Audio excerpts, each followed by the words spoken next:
Prepare a revised cash book and a bank reconciliation statement of Punjab stores as on 28th Feb 2005.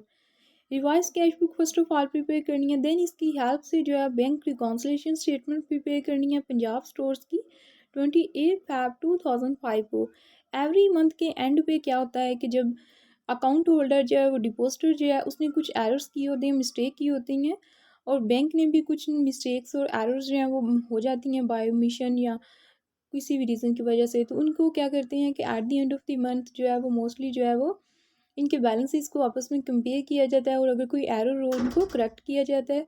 और जो account holder है, depositor है, जो जो customer है बैंक का, वो जो मिस्टेक्स करता है, जो एरर्स करता है, वो क्या करता है, कैश बुक जो रिवाइज कैश बुक प्रिपेयर की जाती है, इसमें उन एरर्स को, मिस्टेक को जो है वो करेक्ट करके जो बैलेंस गिवन होता है, देन उसकी हेल्प से जो बैंक मिस्टेक्स कर रहा होता है, एरर्स कर रहा होता है, उनको बैंक रिकॉन्सिलेशन स्टेटमेंट में जाके करेक्ट किया जाता है। तो revise cash book first of all prepare की करते हैं, देन बैंक रिकॉन्सिलेशन स्टेटमेंट जो है वो प्रिपेयर करते हैं पंजाब स्टोर्स की 28 Feb 2005 की। फर्स्ट ट्रांजेक्शन है credit balance as per the cash book on 28 Feb 2005 was rupees 60,000। Credit balance है कैश बुक का, तो इट्स मीन कि ये क्रेडिट साइड पे मेंशन करेंगे रिवाइज कैश बुक में। Punjab stores revise cash book bank column only, bank column की जो ट्रांजेक्शन्स हैं, जो मिस्टेक्स हैं, एरर्स हैं, इनको करेक्ट करना है रिवाइज कैश बुक में। डेबिट साइड होगी और एक क्रेडिट साइड होगी। डेबिट साइड पे बिजनेस की जितने भी कैश जो है वो बैंक में रिसीव हो रहा है वो रिसीव्ड साइड पे, डेबिट साइड पे होगा, और क्रेडिट साइड पे जितना भी कैश जो है वो बिजनेस ने थ्रू बैंक जो है वो पेमेंट की है, वो पेमेंट साइड पे, क्रेडिट साइड पे मेंशन किया जाएगा। तो फर्स्ट पे ट्रांजैक्शन में हमने देखा था कि कैश बुक का जो बैलेंस है बैंक कॉलम का वो कितना था, क्रेडिट बैलेंस था 60,000 का। तो इसको रिवाइज कैश बुक में जाके क्रेडिट साइड पे बैलेंस पीडी ओपनिंग बैलेंस जो है वो 60,000 का क्रेडिट साइड पे मेंशन कर देंगे। नेक्स्ट बी वाली ट्रांजैक्शन है a wrong debit of ₹2000 has been given by bank in the passbook.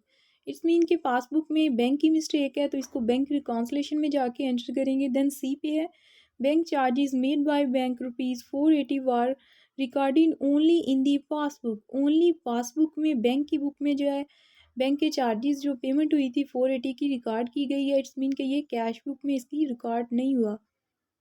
तो देन रिवाइज जो कैश बुक प्रिपेयर की जा रही है, इसमें क्रेडिट साइड पे बैंक चार्जेस जो हैं ये पेमेंट हुई थी 480 की, तो रिकॉर्ड कर देंगे।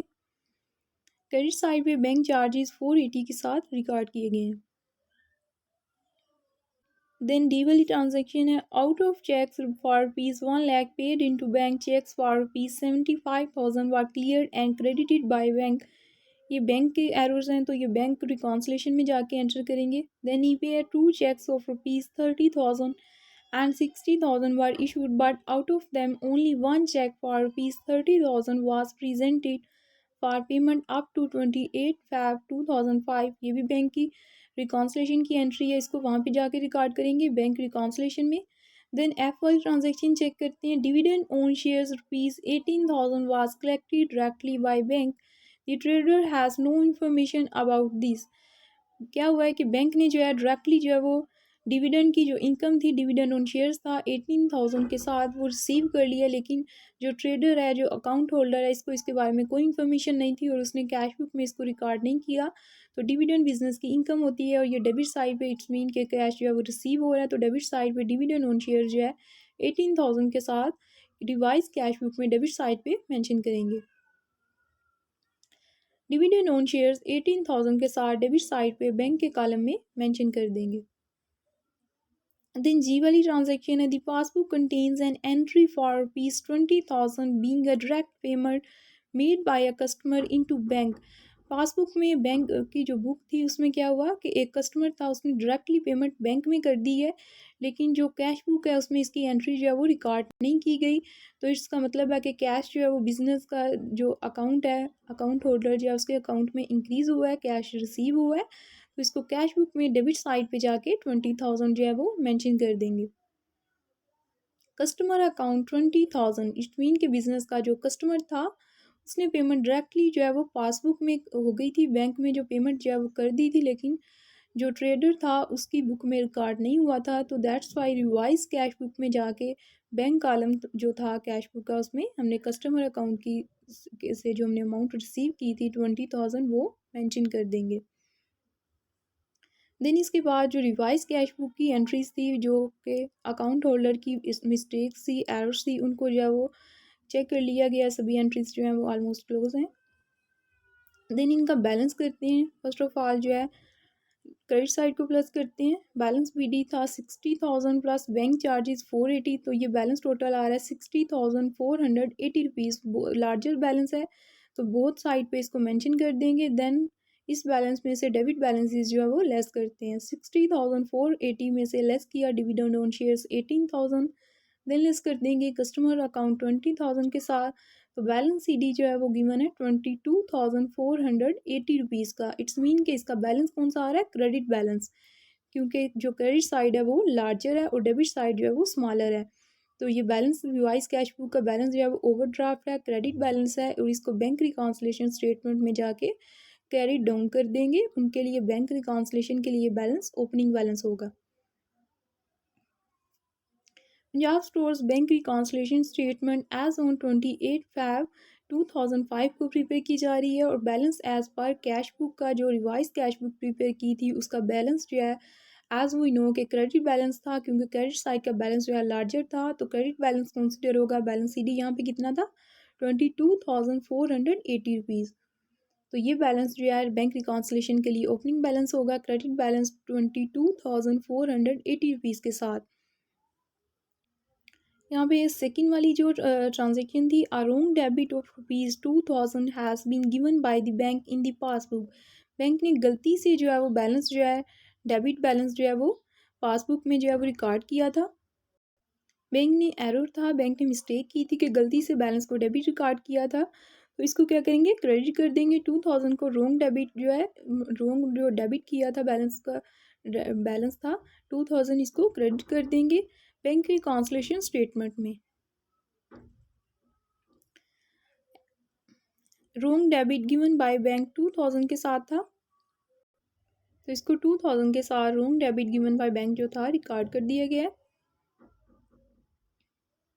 एक सी पे ट्रांजैक्शन थी, bank charges made by bank, ये रिकॉर्ड की जा चुकी है रिवाइज कैश बुक में। देन डी पे out of cheque for rupees 1 lakh paid into bank cheques for rupees 75,000 were clear and credited by bank. Total 1 lakh के चेक थे, लेकिन इसमें से 75,000 के चेक जो हैं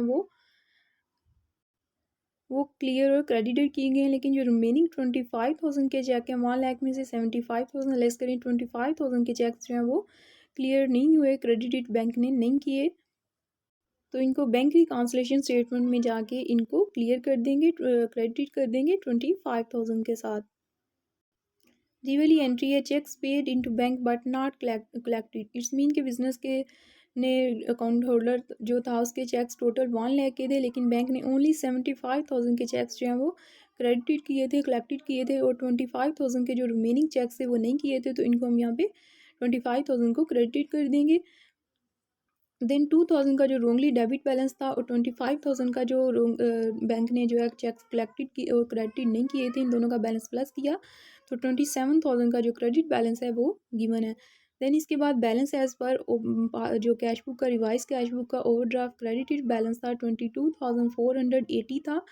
देन क्रेडिट बैलेंस गिवन है इसके बाद 27,000 जो कि रोंगली डेबिटेड बाय बैंक 2,000, और जो चेक्स बिजनेस ने बैंक ने जो है वो 2,000 25,000 को प्लस किया, तो क्रेडिट बैलेंस जो है वो 27,000 का है। देन क्रेडिट है तो ये बैलेंस जो है ये प्लस हो जाएगा 22,480 प्लस 27,000, तो ये आ रहा है क्रेडिट बैलेंस 49,480 रुपीज़ का। क्योंकि क्रेडिट है तो इनके साथ क्रेडिट का साइन ही रहेगा और ये दोनों प्लस हो जाएंगे। देन इसके बाद ई वाली ट्रांजेक्शन चेक करते हैं। ई पे ट्रांजेक्शन थी, 2 checks for ₹30,000 and ₹60,000 were issued, but out of them only 1 check for ₹30,000 was presented for payment up to 28 Feb 2005। दो चेक्स थे जो बिजनेस में के बैंक में जो है वो इशू किए गए थे।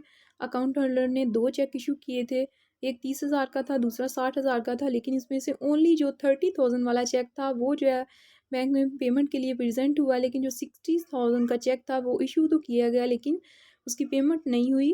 वो जो है बैंक ने प्रेजेंट नहीं किया गया पेमेंट के लिए, तो इसको जो है वो हम बैंक रिकॉन्सिलेशन में जाके लेस कर देंगे।